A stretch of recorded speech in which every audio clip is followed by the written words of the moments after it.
the storm. Into this house we're born. Into this world we're thrown.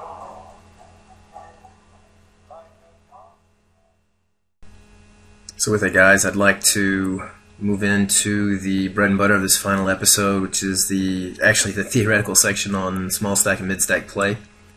And before we get there, we'll of course review the big stack ranges to give you guys an idea of how different your ranges will be when you're playing a small stack or a mid stack strategy. It's also important, you as a big stack player also need to know the kind of ranges that they're playing and how they play with those different stack sizes. So it's both important, you know, if you never plan to play short stack or mid stack strategies in the cash game environment, it's still useful for you as a big stack player to better know your opponents. So here we go.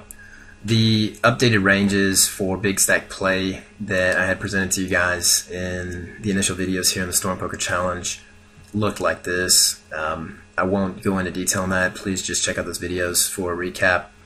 Early position, EP, middle position, cutoff, button, small and big blind. And again, this range expressed as a percentages here in parentheses. Alright, and this was then the cold calling or the flatting range for big stack play suggested by an article in Hold'em Manager. And again, that was covered in greater detail in previous videos. Just pause the video if you guys like. Have a quick look at that and moving right along. So, small stack play. This is a so-called hit and run strategy where you buy in, as you guys see here, for 20 big blinds, and you actually leave the table. If you guys aren't familiar with this, it'll be probably quite strange, but it's a very effective strategy, as a matter of fact. You buy in for 20 big blinds. At certain sites you can still do so. You leave them when you increase your stack size to 25, and you cap it back off at 15 big blinds if you drop down, or you continue on playing the Sklansky, Chubakov, steel push numbers. And yeah, that's a whole other topic. We won't get into that. I touched on it a bit in previous videos, but yeah, check those out when you guys get a chance. And what we got here is basically the open raise size, because you're playing such a tight range, as you guys see here below. The open raise size when playing a small stack strategy is always 4 big blinds, plus 1 per limper ahead of you. And your 3 bets are already a direct push. So we were just looking at 3 bets and 4 bets as a big stack player, and that's, you know, an enormous overbet in most cases. However, when you're playing with 20 and 25 big blinds, you know, if you re-raise pre-flop, then it's a shove. And that's how simple it is. This strategy has a lot going for it. One, when you get it in, you're often ahead of your opponents. 2, it's one of the only ways that weaker players or newer novice players can actually beat experienced and even some seasoned and very, very good players. The reason for that is because even if the big stack player knows that you're a short stack pro, there's not a whole lot he can do to push you around. That's kind of the brilliance of this short stack play. And that means if he knows from early position, and again, this is a full ring strategy, by the way, guys. If he knows that you're only raising from early position with jacks or better ace king and folding everything else, the one advantage he does have is that he can put you on a very exact range. Okay, that is maybe the disadvantage of the small stack strategy, that people who understand it, they know exactly what you're playing. However, the flip side of that coin is that when he knows that you're on jacks better ace king, he knows also that he doesn't have any implied odds because of your small stack size. That means when you're raising it up to 4 big blinds, and he can't actually flat you for set mining, with mid and small pairs, for example.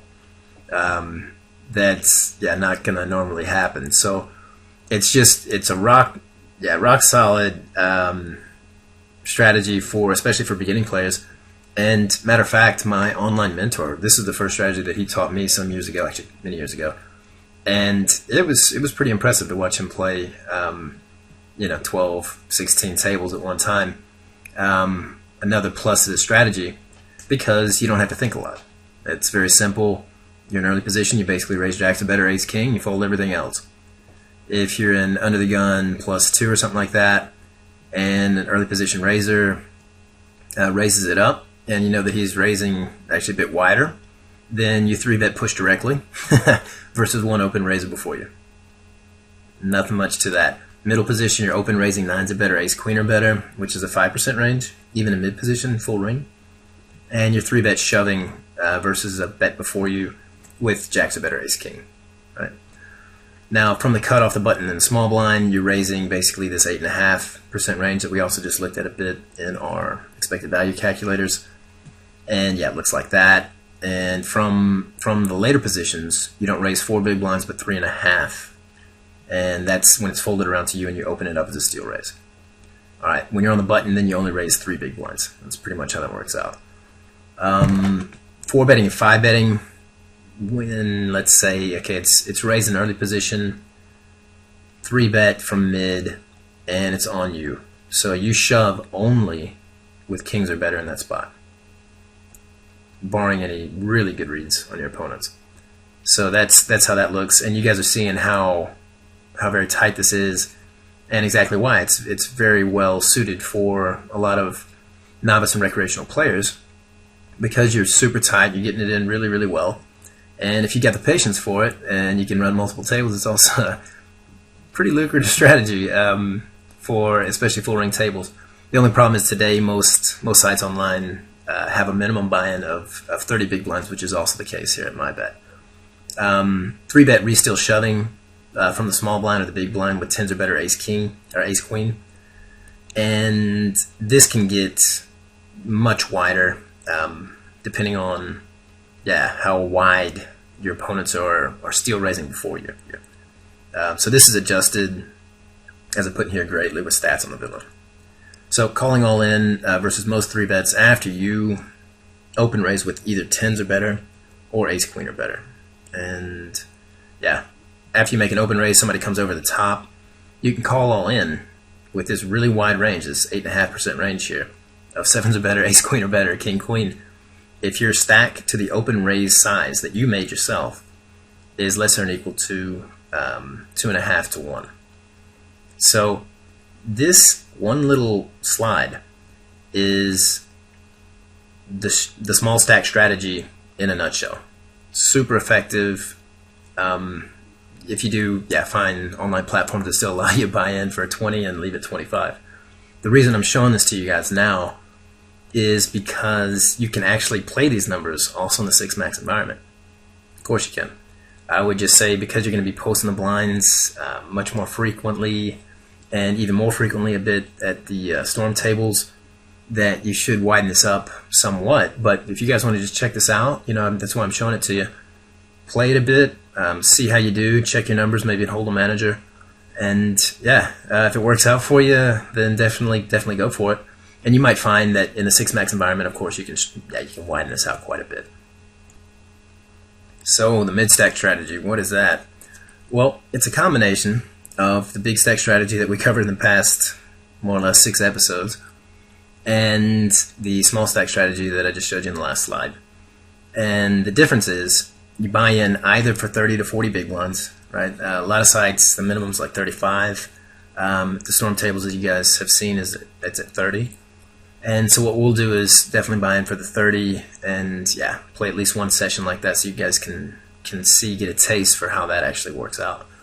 So the idea is buying in for the minimum at 30 or 40 big blinds and then leaving the table whenever you get over 50. Alright, if you drop down, let's say you buy in for the 30 and you drop down a couple big blinds down to 20, then you can tighten up and play the short stack strategy. Or you can cap it back off to 30 or 40 or whatever your standard buy-in is there. Other thing you can do is when let's say you double up, you buy in for 30, you double, you're at 60.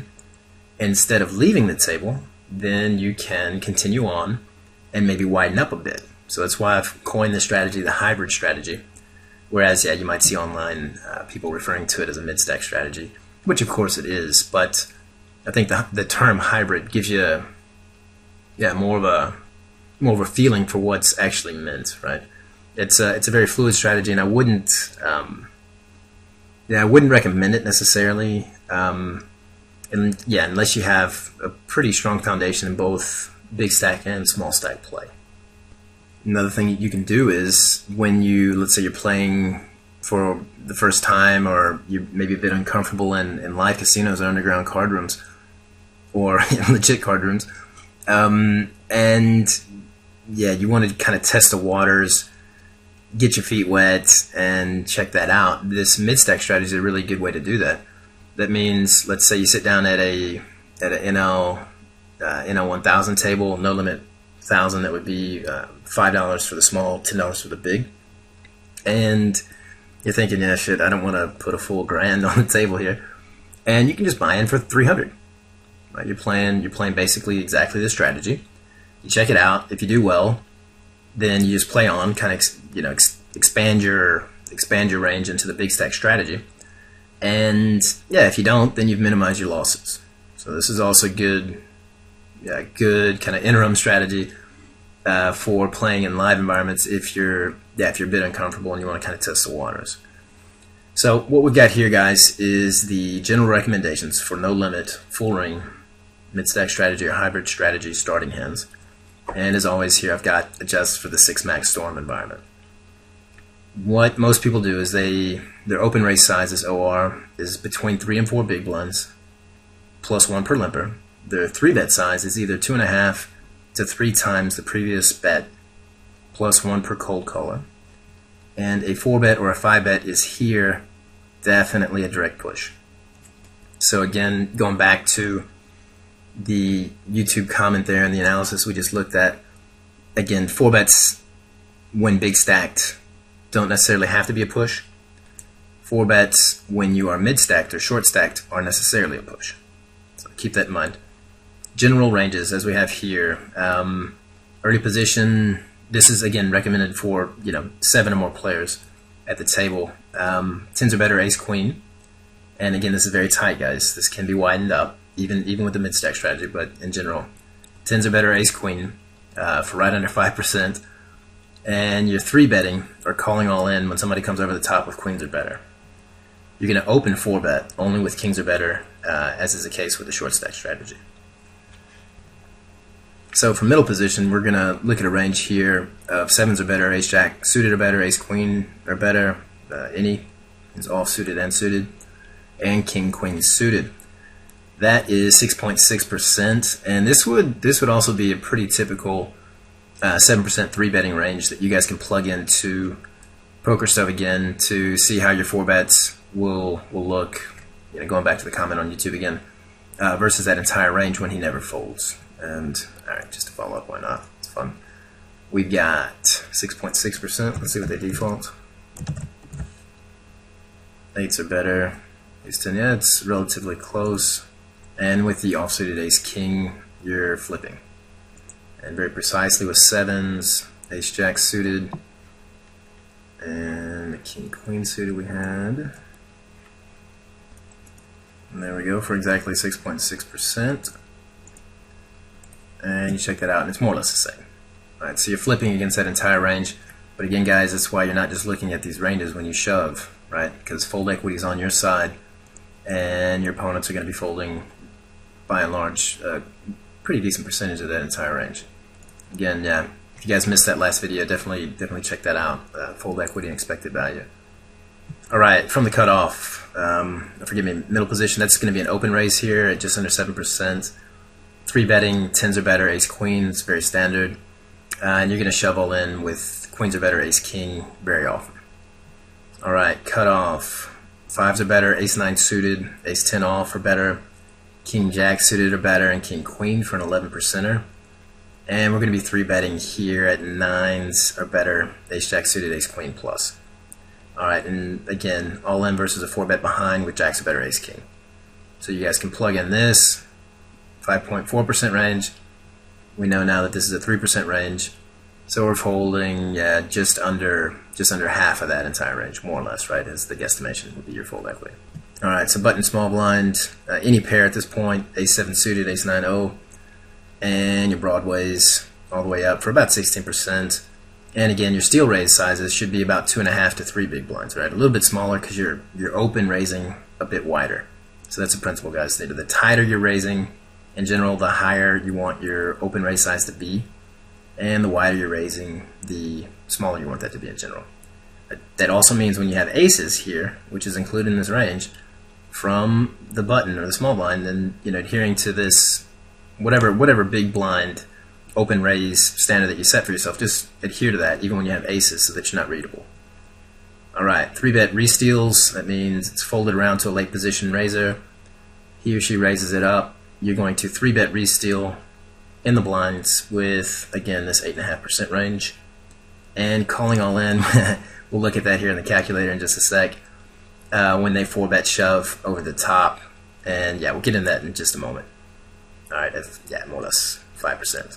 3-bet re-steal push up to 30 big blinds with 10s or better ace queen, and that means it's folded around to the late positions. The guy raises it up, and he's probably going to be raising it up on a range even wider than this, and you as a mid-stack player, short stack player, shove that all in all day long with this stack size with 10s or better ace queen in most scenarios, right? Most cases, most playing environments. Alright, I put here a note that the 3-bet shoves and re-steal ranges should vary with stats on your villain. And that's something we'll look at here, again, in the calculator that I put together just for mid-stack play. So briefly to the pros and cons, we've got on the pro side that you can play at a higher limit with the same bankroll. That means that, let's say you have the US 1000 as your total bankroll as we had earlier, and you can now play at NL 50, even NL 100 probably, with the mid-stack strategy because you're buying in for only 30 big blinds instead of 100. Alright, the reason that's a good thing is that you can clear your bonuses faster, and you can collect more so-called frequent player points, or you can also, if you're on a rakeback program, you can also get a higher rakeback.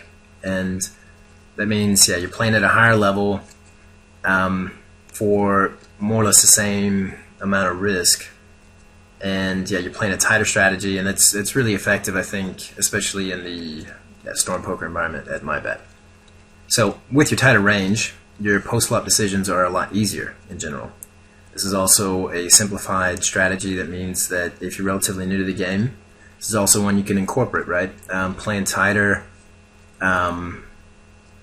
raising smaller, getting it in good is definitely a great way to approach the game, especially when you're just getting started.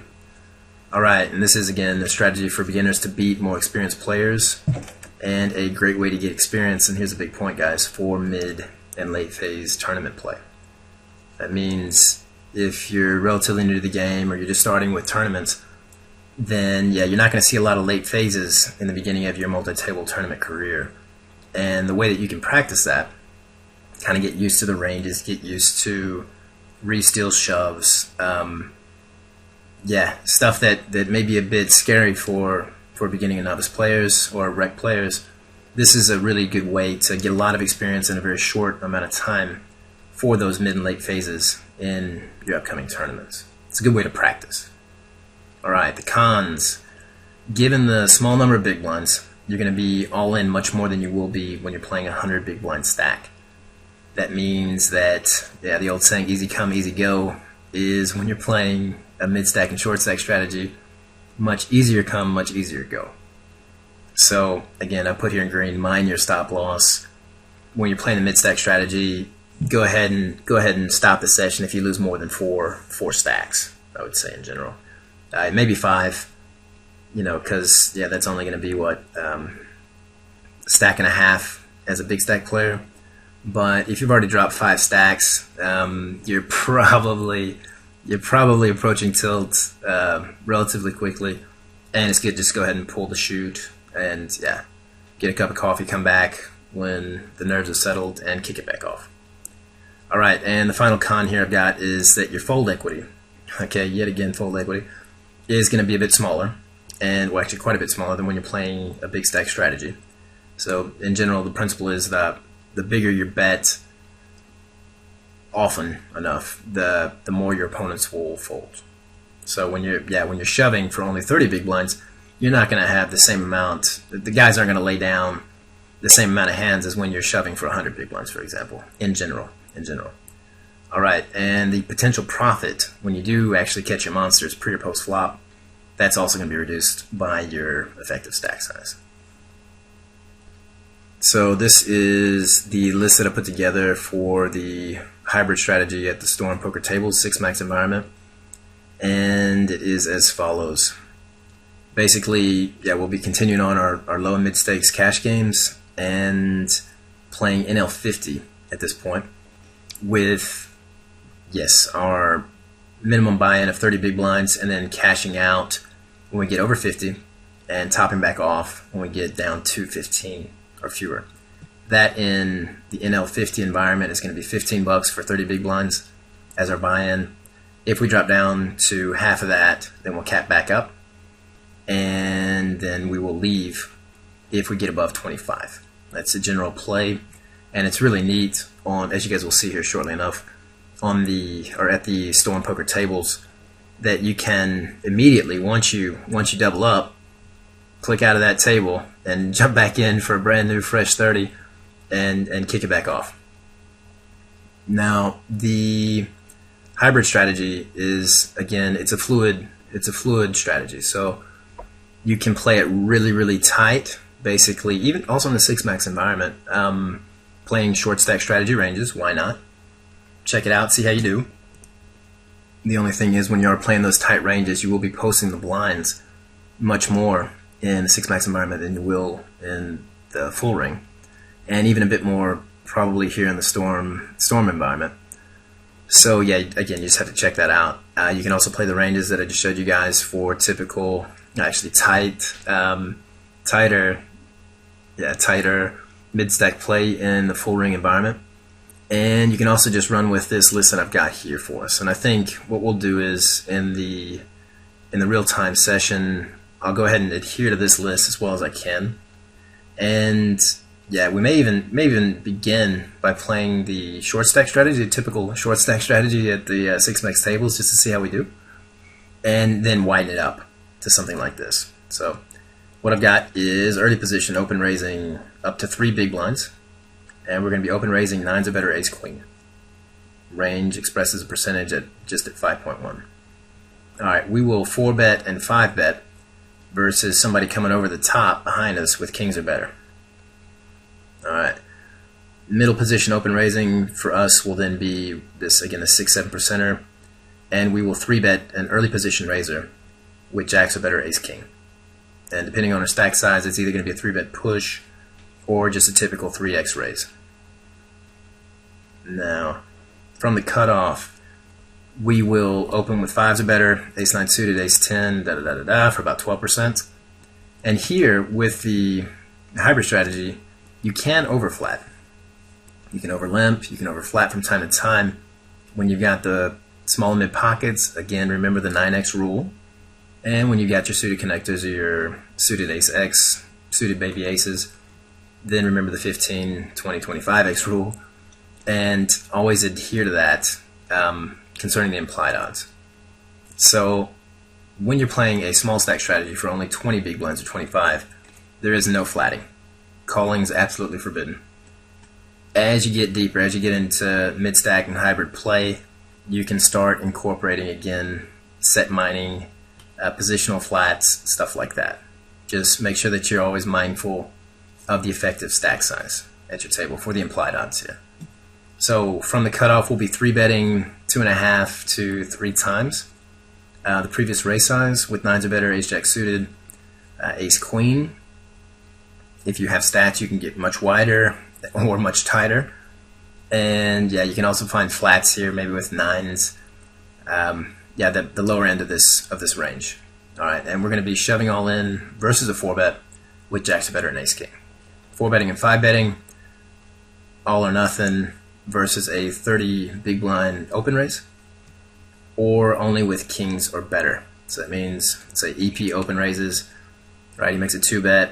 There's a 3-bet here from middle position. The cutoff 4 bets, and you're sitting there with your ace-queen offsuit and thinking, what should I do? The answer is fold. All right, the answer is fold, and especially when you're playing here this small stack strategy or mid stack strategy. So again, we'll be shoving over the top in that scenario with kings or better. Good. Button open raising is getting really wide here at 20%, it's 21. And the small blind can be tightened back up a bit, for the positional disadvantage post flop, down to 17. It can even be much tighter than that. Again, guys, with statistics, you can really change this up. But as a general rule, I think this is more or less what we're looking like. And we will 4-bet push, right, with 10s or better ace queen. All right, from the small. Now, when we 3-bet re-steal, we're going to be looking again at our 8.5 range. And 3-bet squeezes as a push is just really lucrative in a lot of cases when you're playing the hybrid strategy here, and that's going to be 10s or better ace queen. So you guys remember squeezing, 3-betting, steal scenarios, all that kind of stuff from the initial videos. And if you don't, definitely check that out because, yeah, it's not the purpose of this video. We've covered all that before. Yeah, rewind the tape a bit. Check out the MyBet channel at YouTube, and yeah, definitely have a look at those. All right, so after you re-steal, we're going to be calling a 4-bet all-in with jacks or better ace-king up to 30 big blinds as an effective stack. And again, this 4-bet we may widen up as a call in steal scenarios. And to show you guys why that would be, we'll jump back into our equity calculator.